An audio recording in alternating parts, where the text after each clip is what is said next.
सुप्रभात बच्चों। कक्षा 12 की हिंदी आधार विषय की आज की कक्षा में आपका स्वागत और अभिनंदन। आज हम पढ़ने जा रहे हैं वितान भाग 2 पुस्तक के पहले पाठ को, जो कि एक कहानी है जिसका शीर्षक है सिल्वर वेडिंग और जिसके लेखक हैं श्री मनोहर श्याम जोशी। आज हम इस कहानी का पहला भाग पढ़ेंगे। कहानी को पढ़ने से पहले आइए लेखक के विषय में जानकारी प्राप्त करते हैं। श्री मनोहर श्याम जोशी का जन्म 1935 में हुआ। इन्होंने दिनमान पत्रिका में सहायक संपादक और साप्ताहिक हिंदुस्तान में संपादक के रूप में काम किया।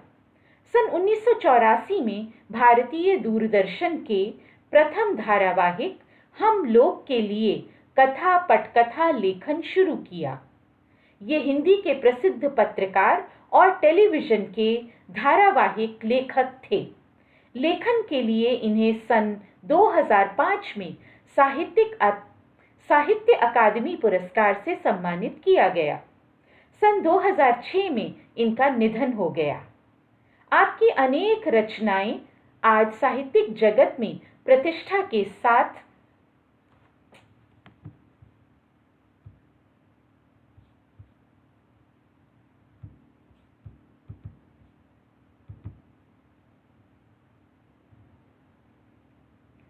सुप्रभात बच्चों। कक्षा 12 की हिंदी आधार विषय की आज की कक्षा में आपका हार्दिक अभिनंदन और स्वागत। आज हम पढ़ने जा रहे हैं वितान भाग 2 के पहले पाठ को, जो कि एक कहानी है जिसका शीर्षक है सिल्वर वेडिंग और जिसके लेखक हैं श्री मनोहर श्याम जोशी। आज हम इस कहानी का पहला भाग पढ़ेंगे। कहानी को पढ़ने से पहले आइए लेखक के विषय में जानकारी प्राप्त करते हैं। श्री मनोहर श्याम जोशी का जन्म 1935 में हुआ। इन्होंने दिनमान पत्रिका में सहायक संपादक और साप्ताहिक हिंदुस्तान में संपादक के रूप में काम किया। सन 1984 में भारतीय दूरदर्शन के पहले धारावाहिक हम लोग के लिए कथा पटकथा लेखन शुरू किया। ये हिंदी के प्रसिद्ध पत्रकार और टेलीविजन के प्रसिद्ध धारावाहिक लेखक थे। लेखन के लिए इन्हें 2005 में साहित्य अकादमी पुरस्कार से सम्मानित किया गया। सन 2006 में इनका निधन हो गया। इनकी अनेक रचनाएं आज साहित्य जगत में प्रतिष्ठित हैं।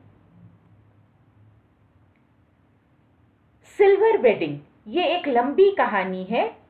इस कहानी में आधुनिकता की ओर बढ़ता हमारा समाज एक ओर कई नई उपलब्धियों को समेटे हुए है, तो दूसरी ओर मनुष्य को मनुष्य बनाए रखने वाले जीवन मूल्य कहीं घिस गए हैं।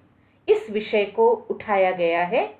इस कहानी में 2 जुमलों का प्रयोग बार बार हुआ है, जो हुआ होगा और somehow improper।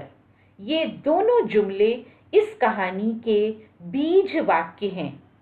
इस कहानी में यशोधर बाबू के हृदय में चल रहे द्वंद्व को भली भांति दर्शाया गया है। आइए कहानी पढ़ते हैं।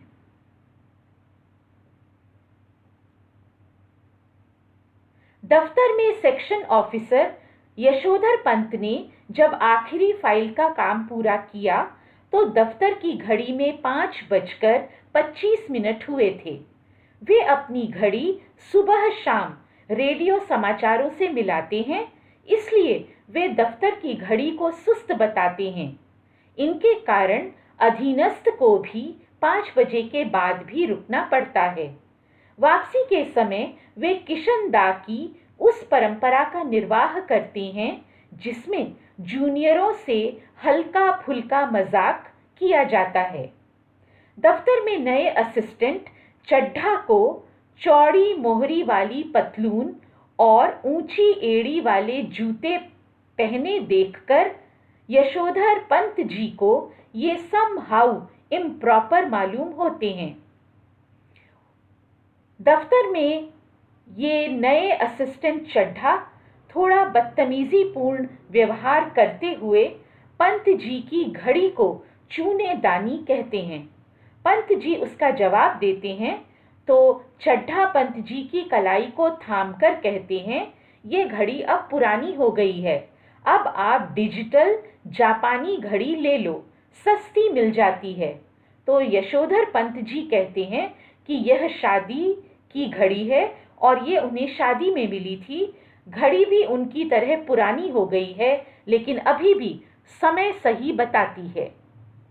इस तरह का जवाब देने के बाद एक हाथ बढ़ाने की परंपरा यशोधर पंत जी ने अल्मोड़ा के रेमजे स्कूल में सीखी थी। ऐसी परंपरा किशनदा के क्वार्टर में भी थी, जहां यशोधर बाबू ने अल्मोड़ा से आने के बाद शरण ली थी। किशनदा कुंवारे थे और पहाड़ी लड़कों को आश्रय देते थे। पंत जी जब दिल्ली आए तो उनकी उम्र सरकारी नौकरी के लिए कम थी। तब किशनदा ने उन्हें मेस का रसोइया बनाकर अपने पास रख लिया। उन्होंने यशोधर बाबू को कपड़े बनवाने और घर पैसा भेजने के लिए भी रुपए दिए। इस तरह वे स्मृतियों में खो गए। तभी चड्ढा की आवाज से वे जागे और मेनन द्वारा शादी के संबंध में पूछे गए सवाल का जवाब देते हुए कहने लगे कि मैं 6 फरवरी 1947 में मेरा विवाह हुआ था। मेनन ने यह सुनकर उन्हें उनकी शादी की सिल्वर वेडिंग की बधाई दी। सिल्वर वेडिंग यानी शादी की 25वीं वर्षगांठ। यशोधर खुश होते हुए कुछ झेपे और झेपते हुए कुछ खुश हुए। फिर भी इन सब बातों को अंग्रेजों के चोंचले बताते रहे। चड्ढा ने उस समय तक उनसे चाय, मठरी और लड्डू की मांग कर ली थी। यशोधर जी ने 10 रुपए का नोट निकाला और चाय मंगवाने के लिए कहा, लेकिन उन्हें ये समहाउ इम्प्रॉपर लगता था कि वे इस तरह से दफ्तर में शादी की वर्षगांठ पर पैसे खर्च करें। पर सारे सेक्शन के आग्रह पर वे चाय मंगा तो लेते हैं, पर चाय पार्टी में शरीक नहीं होते। वे चड्ढा के कहने पर और पैसे दे देते हैं। उनके लिए दफ्तर में चाय पानी पीना और गप्पे हाँकना वक्त की बर्बादी है, इसलिए वे इस परंपरा को नहीं मानते। यशोधर बाबू दफ्तर से निकलकर रोज बिरला मंदिर जाते हैं और वहां के बगीचे में बैठकर प्रवचन सुनते हैं या खुद प्रभु में अपना ध्यान लगाने का एक नया काम करते हैं, नई रीति अपनाते हैं। ये काम उनके बच्चों को और उनकी पत्नी को बहुत अखरता है, क्योंकि वे कहते हैं कि यशोधर बाबू अभी इतने बुजुर्ग नहीं हुए हैं कि रोज जाकर सत्संग में बैठें और प्रवचन को सुने। यशोधर बाबू बिरला मंदिर से उठते हैं और पहाड़गंज जाकर घर के लिए साग सब्जी खरीदते हैं। यहीं पर वे कुछ मिलने वाले लोगों से मिलते हैं। घर पर वे 8 बजे से पहले कभी नहीं पहुंचते। 5:30 बजे से लेकर 8 बजे तक का समय वे यूं ही बिताते हैं। आज यशोधर बाबू जब बिरला मंदिर जा रहे थे तो उनकी नजर किशनदा के 3 बेडरूम वाले क्वार्टर पर पड़ी। अब वहां पर 6 मंजिला मकान बन रहा है। उन्हें ये डबल स्टोरीड, मल्टी स्टोरीड, बहुमंजिली इमारतें अच्छी नहीं लगती। यही कारण है कि उन्हें उनके पद के अनुकूल एंड्रयूजगंज, लक्ष्मीबाई नगर पर D2 टाइप के अच्छे क्वार्टर मिलने का ऑफर भी आया था, पर वे उसमें नहीं माने, उन्हें स्वीकार नहीं हुआ और वे वहीं रहने लगे, वहीं बस गए। जब उनका क्वार्टर टूटने लगा तो उन्होंने शेष क्वार्टर में से एक अपने नाम अलॉट करवा लिया और वे किशनदा की यादों में यहीं पर रहना चाहते थे। वे कहीं और नहीं जाना चाहते थे। पिछले कई सालों से यशोधर बाबू, उनकी पत्नी और उनके बच्चों में आपसी मतभेद होने लगा था। इसी वजह से शायद वे घर को जल्दी लौटना पसंद नहीं करते थे। उनका बड़ा लड़का एक प्रमुख विज्ञापन संस्था में नौकरी पा गया था। यशोधर बाबू को हमेशा ये लगता था कि ये कुछ समहाउ इम्प्रॉपर है कि शुरुआत में यह कंपनी उसे 1,500 रुपये प्रति माह दे रही है। उन्हें कुछ गड़बड़ सी लगती है। वे सोचते हैं कि इतनी बड़ी रकम, इतना बड़ा राशि, इतनी बड़ा वेतन इतनी जल्दी इतने छोटे बच्चे को कैसे मिल सकता है। उनका दूसरा बेटा आईएएस की तैयारी कर रहा था। वह अलाइड सर्विसेज में न जाना उनके पसंद नहीं आता था। उनका तीसरा बेटा स्कॉलरशिप लेकर अमेरिका चला गया था। उनकी एकमात्र बेटी थी जो हमेशा शादी से इनकार करती थी और डॉक्टरी की उच्चतम शिक्षा के लिए अमेरिका जाने की धमकी देती रहती थी। वे बच्चों की तरक्की से खुश तो होते थे, परंतु कहीं उन्हें समहाउ इम्प्रॉपर लगता था और वे इनके साथ एडजस्टमेंट, सामंजस्य नहीं बैठा पाते थे।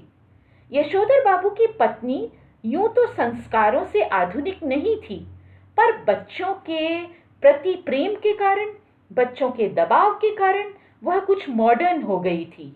शादी के समय उसे संयुक्त परिवार में रहना पड़ा था।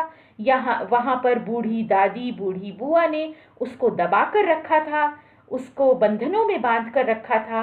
जब वह दिल्ली आई यशोधर बाबू के साथ, तो अपने सारे बंधनों को उसने खोल दिया, तोड़ दिया और अब वह बच्चों का ही पक्ष लेती थी और खुद को बच्चों के अनुसार उसने बदल लिया था। यशोधर बाबू की बातें वह कभी नहीं मानती थी। यशोधर बाबू उसे कभी शनाइल बुढ़िया, कभी चटाई का लहंगा, कभी बूढ़ी मुहासे, लोग करे तमाशे कहकर उसका मजाक बनाते थे, उसका उपहास उड़ाते थे। लेकिन घर में वे खुद तमाशा बनकर रह गए थे। घर के बाकी सब सदस्य एक ओर हो गए थे और अपनी पुरातन पंथी विचारधारा के कारण, समय के अनुसार न बदलने के कारण यशोधर बाबू अपने परिवार से दूर होते चले जा रहे थे। किशनदा के क्वार्टर के सामने खड़े होकर वे सोचने लगे कि वे शादी न करके पूरा जीवन यदि समाज को अर्पित कर देते, समर्पित कर देते, तो कितना अच्छा होता। ये कहानी का पहला भाग है बच्चों, और इस पर आधारित ये प्रश्न है। आशा है आप इन प्रश्नों को कर पाएंगे। और इसमें प्रश्न 4 आप जरा गौर से देखिएगा कि इस कहानी की मूल संवेदना क्या है। क्या हमारे मानवीय मूल्य आज किनारे पर हो गए हैं? क्या जेनरेशन गैप इस कहानी का मूल संवाद है या मूल संवेदना है, या फिर पश्चिमी संस्कृति का प्रभाव आज हम पर पड़ता जा रहा है? ये बात इस कहानी में दिखाई गई है। कहानी का अगला भाग हम अगले वीडियो में पढ़ेंगे। तब तक आप इन प्रश्नों के उत्तर ढूंढिए और इन्हें करने का प्रयास कीजिए। तो बच्चों, बहुत बहुत धन्यवाद सिल्वर वेडिंग कहानी के पहले भाग में शामिल होकर इसे ध्यानपूर्वक पढ़ने के लिए। धन्यवाद बच्चों।